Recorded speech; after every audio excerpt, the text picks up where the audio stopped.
Kaya welcome to my channel!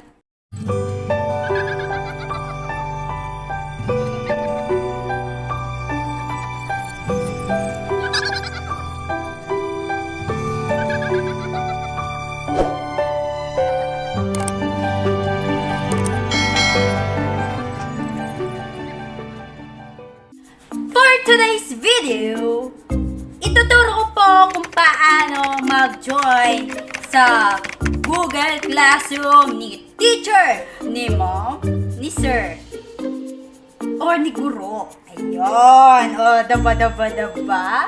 So, paano nga ba mag-join sa class? Especially sa mga bagong students. Yes, syempre, di ba katatapos lang natin mag-module, gusto natin mag-online class.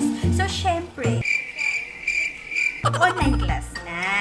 Ayan, di ba? Online class. So, ayan, ito po ang ituturo ko ngayon. Kaya, panoorin niyo ang video na to. First thing first, kailangan ay naka-sign in kayo sa inyong Google account. After that, punta kayo sa google.com. And, heto na nga at andito tayo ngayon sa Google. After that, click Google Apps. So, yung ating Google Apps ay katabi lang ng ating profile picture. Click Google Apps, then browse. And click Classroom.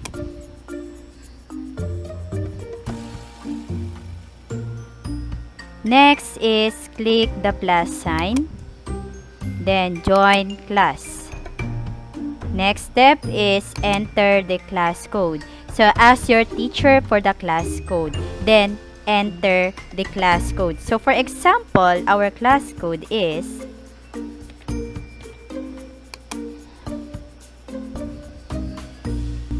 there you go. So the class code that we entered is for values 3. So ayan.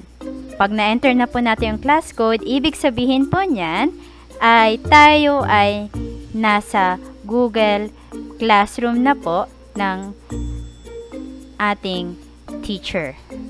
So that is all for today.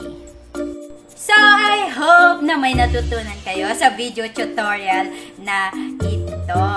Yes, especially po sa gusto pong mag-online class. So, that is all for today. Yes! So, kung bago ka lang dito sa video, sa channel na ito, don't forget to click the subscribe button. And kung gusto mo laging updated sa mga videos na aking i-upload, click the notification bell. Excuse me po! And, syempre, kung nagustuhan niyo po ang video na to, click the like button. So, that's all! Kamsahamnida!